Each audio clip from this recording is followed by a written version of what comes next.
All right. Hi, CSA Posse. We are here at River Room Farmstead, right next to the barn, and it's almost CSA time. And so Ian and his colleagues at the farm have harvested this morning and yesterday, and Ian's going to tell us a little bit about what's going on here.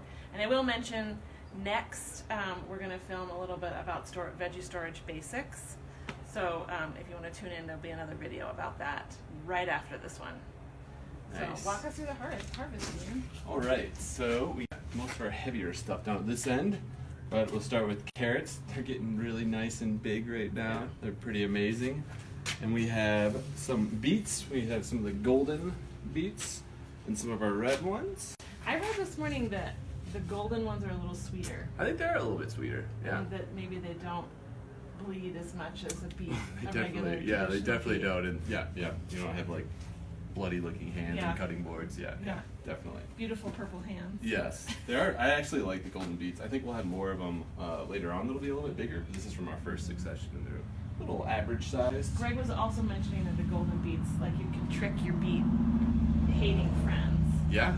With the golden beets because they don't realize. No, you just mix it into stuff. And it tastes so sweet.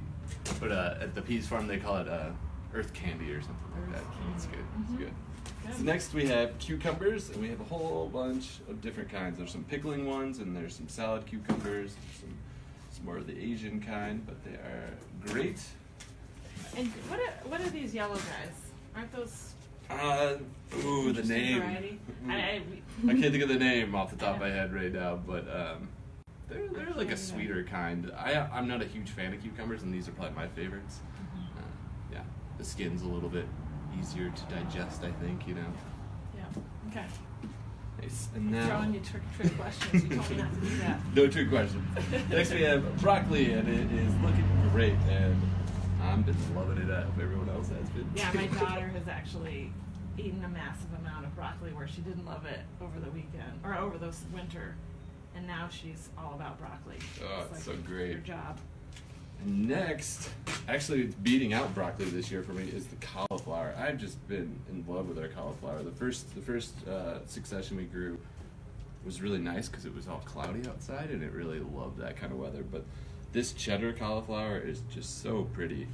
It has a really nice kind of spiral shape if you look down at the florets. Mm-hmm. Yeah, and the white one, it's so great. I've been thinking it's really sweet. I like to have it caramelized with everything right now.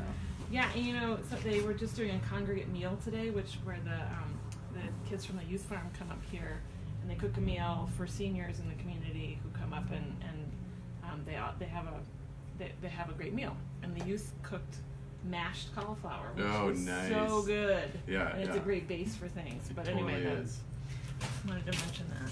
All right, next up we have some salad mix.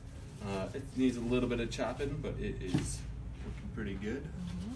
And next we have all of our assortment of squash that's really taken off. This is the peak squash time of the year, so we have a little bit of everything. Zucchini apocalypse. Yeah, and the patty pans are great. I don't know how much everyone's been eating these, but Greg really likes to use them stuffed, which I'm going to try this weekend with some different meat and whatever else I got around left over from my CSA. I took your tip and sliced them. Oh, yeah. Was it you or it might have been Mark that suggested slicing them like pizza? Oh, yeah. Oh, no, that was Claire. Claire, okay. Nice, yeah, that's really good too. Yeah. It was delicious. Austin and I loved it. And today we have a ton of peas. This is our 2, maybe 30-pound batches of peas. We have some of the sugar snap peas that are delicious, raw or in salads or cooked. Next we have the snow peas, which I also like raw, but most people, I think, cook them up a little bit first. But they're really good in salads. Yeah. And next we have some beautiful cabbage. That is pretty great. Still a little wet. That you've been washing them. Yeah. And we have basil, which is amazing, and I hope everyone's been taking good care of it because it lasts so well just on your counter with a little wet towel on it. You don't need to put it in your fridge at all. Yeah, I was just reading today that basil doesn't like to get cold. Yeah, it gets all browned up. Black. Yeah, it almost looks like it's been frostbit if you put it in your fridge, but it's really lasts for a long time on the counter. It's so easy to make pesto right now for me. I'm eating that every day. Now kale, everybody's favorite. We have a bunch of different kinds of kale, and it's great. Yeah. Yeah, the internet is full of kale. Yeah, yeah. And I mean, like I like this kind for making kale chips because it's flatter and it cooks better. But all of them work. For some reason, I'm under the impression that purple is a color you should eat a lot of. So I really like this kale. It's my Is that the red winter? Yeah. There's some winter boar in here, and there's some. You can feel free to come in. There's someone waiting. Oh, I don't mind. You won't be on camera if you start over there. Yeah. We have some scallions here, which is getting towards the end of our scallions, but these are pretty good eating, and I just keep them tight in a Ziploc bag, but you can also keep them in a jar of water, and they are great. And next we have our mini onions, which are pretty ridiculous. At first you think, like, what am I going to do with this little onion?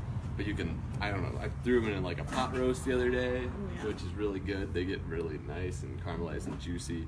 Another really easy way is just to kind of smash them with your knife and chop it up a little bit and throw them in everything, you know?